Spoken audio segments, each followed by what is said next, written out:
Welcome! In this video, we will cover collecting payment directly from the schedule page of Field Central for clients who have purchased the Stacks add-on feature. Once you have logged into your Field Central web account, navigate to the schedule page and search for the desired property. With the Stacks payment feature add-on, users are able to click the Collect Payment button.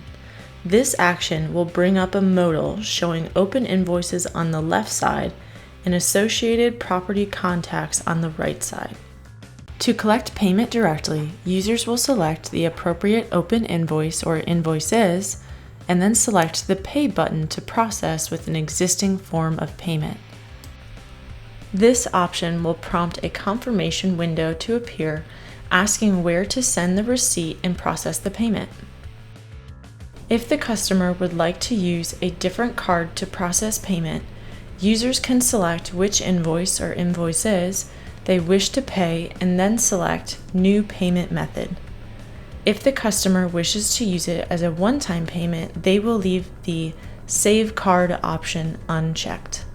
If the customer wishes to save a new card to the contact, the user will simply select New Payment Method and opt to Save Card for future use. Please keep in mind that Field Central users who are set up as company owner, office manager, or accountant will automatically have access to payment functionality if your company has this convenient add-on feature. Ready to give it a go? Give this a try the next time you are collecting payment for a property.